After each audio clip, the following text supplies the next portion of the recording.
Hello friends. In last lecture of riveted connection we saw types of riveted connections, what is meant by rivet, what are the failure patterns of riveted connections. Now today we see the design of riveted connections. First of all, we see assumptions in design of riveted joint. First assumption is rivets are assumed to be stressed equally. All the rivets are assumed to resist the same shear.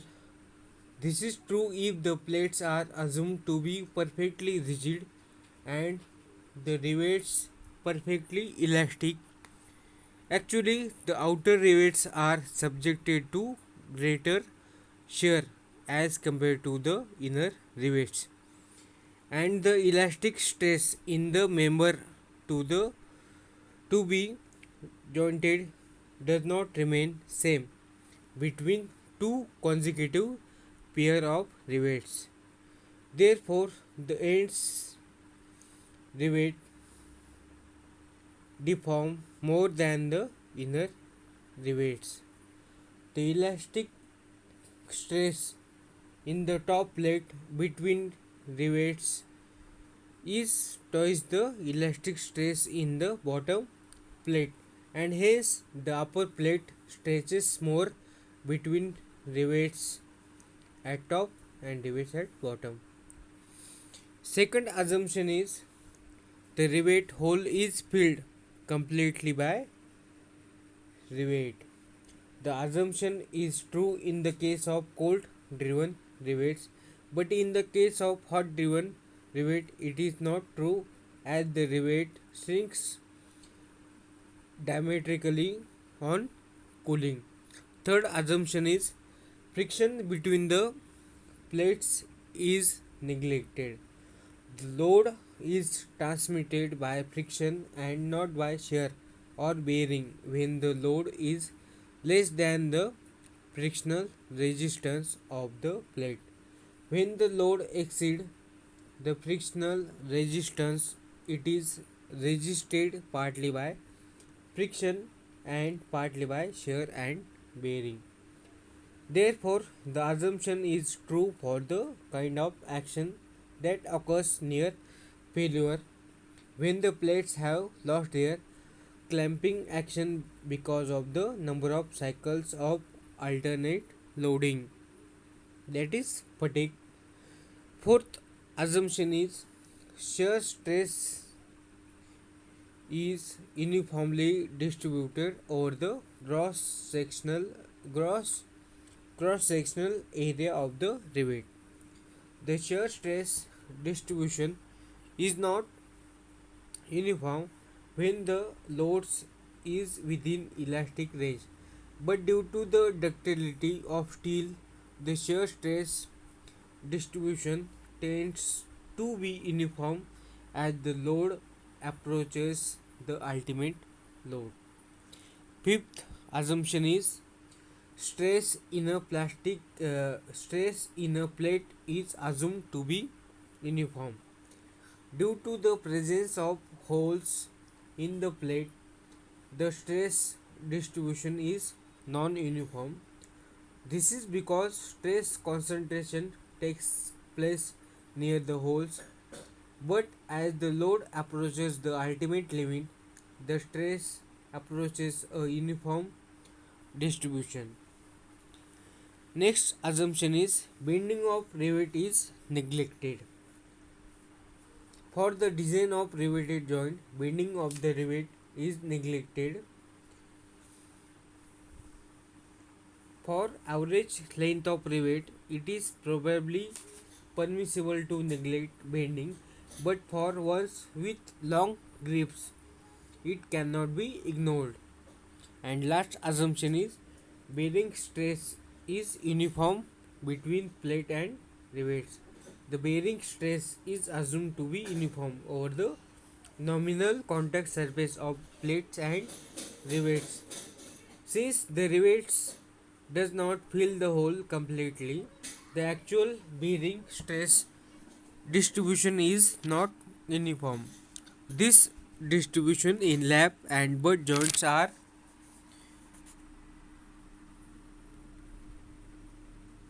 not filled by the rivets.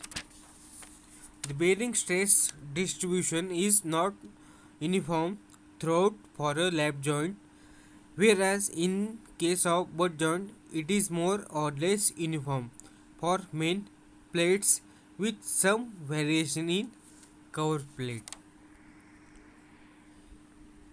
Next point is permissible stresses, that is tau c.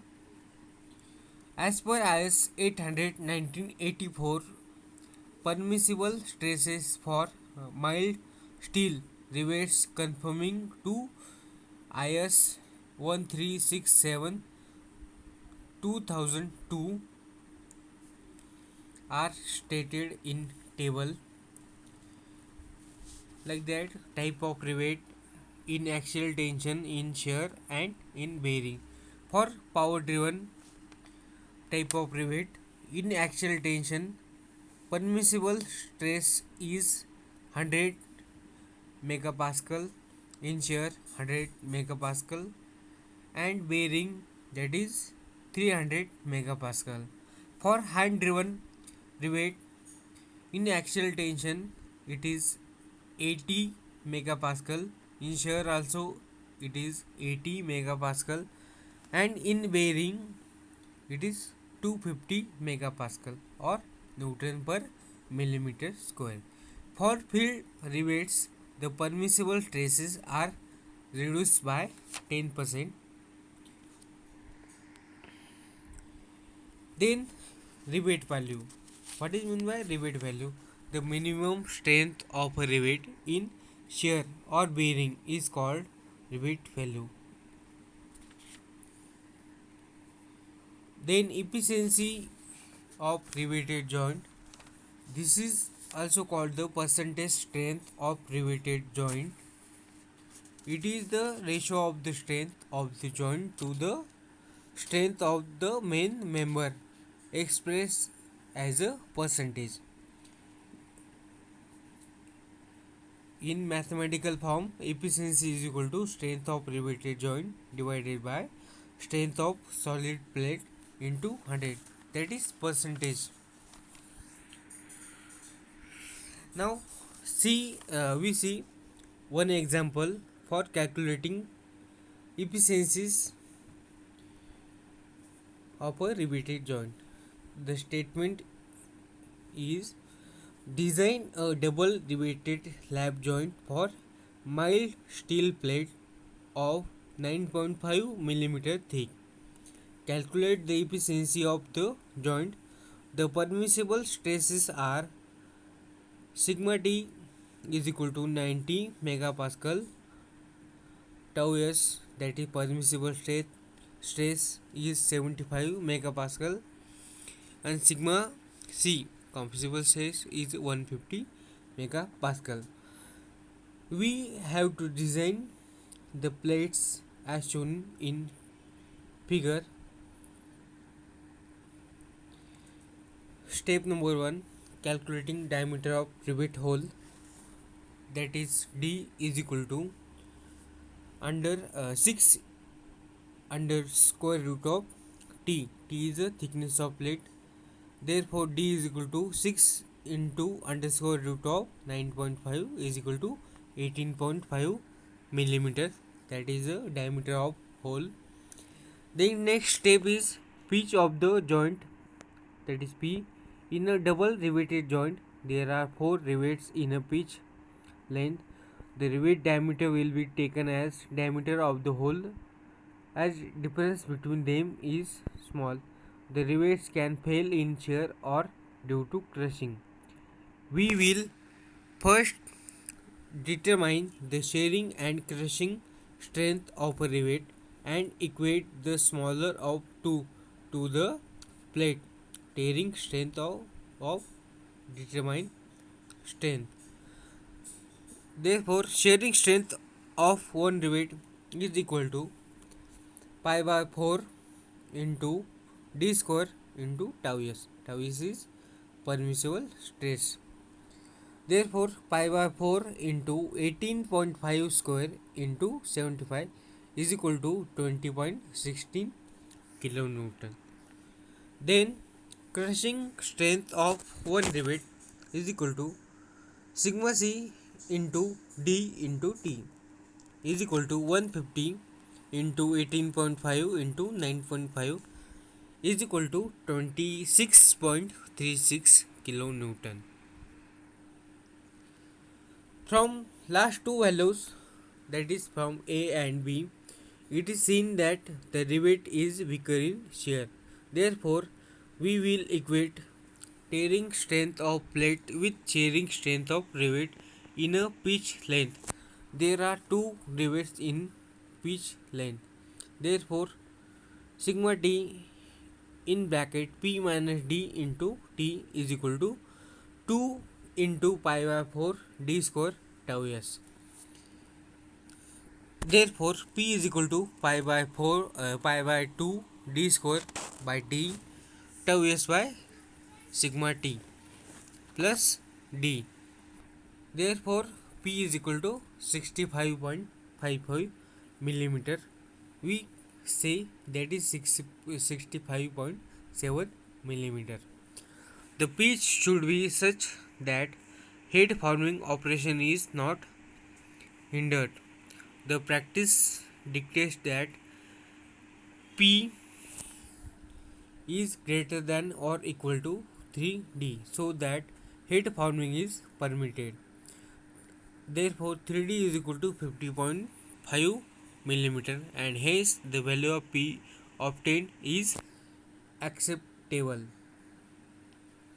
Next step is calculating back pitch. It must be between 2.5D to 3D. For chain riveting, the higher value is preferred for the reason of head forming. Therefore, PB is equal to 3D is equal to 3 into 18.5 is equal to 55.5 millimeter. Then margin small m. Margin determined by equating shearing strength of rivet, smaller of shearing and crushing strength of rivet. Remember that there are two rivets per pitch length. Therefore, 2 mt into tau s is equal to 2 pi by 4 d square tau s. Therefore, m is equal to pi by 4 d square by t is equal to pi by 4 into 18.5 square divided by 9.5 is equal to 28.3 millimeter. The minimum acceptable value of margin is 1.5 d is equal to 27.5 mm. Hence, m is equal to 28.3 mm is acceptable. Thus, the design is completed with d is equal to, that is diameter of hole, 18.5 millimeter, p 65.7 millimeter, back pitch 55.5 millimeter and margin 28.3 millimeter. The diameter is standard, apparently based on drill size. Normally, fractions like 18.5 mm may not be accepted. The rivet diameters are less than hole diameter by 1 millimeter. Last step is calculating efficiency of joint. Tensile strength of plate without hole per pitch length P1 is equal to sigma t into Pt is equal to 90 into 65.7 into 9.5 is equal to 56.2 kilonewton. Shearing strength of rivet in a pitch length Ps is equal to 2 into tau s into pi by 4 d square is equal to 2 into 75 into pi by 4 into 18.5 square. Therefore, shearing strength of rivet PS is equal to 40.3 kilonewton. Next, crushing strength of rivets in a pitch length PC is equal to 2 into sigma C into D into T, that is 2 into 150 into 18.5 into 9.5 is equal to 52.7 kilonewton. The tensile tearing strength of plate with one hole in a pitch length PT is equal to sigma T in bracket P minus T into T, that is P minus D. Therefore PT is equal to 90 in bracket 65.7 minus 18.5 into 9.5 is equal to 40.36 kilonewton. The shearing strength of margin PMS is equal to 2 tau s mt, 2 into 75 into 28.3 into 9.5 is equal to 40.32 kilonewton. Out of all, the lowest is shearing strength of margin. Therefore, efficiency is equal to PMS divided by P1 is equal to 40.32 divided by 56.2 into 100 is equal to 71.74%. Therefore, the design values are D is equal to 18.5 millimeter, that is diameter of hole. Pitch P is equal to 65.7 millimeter. Back pitch 55.5 millimeter. Margin 28.3 millimeter, and efficiency of joint is 71.74%. Thank you.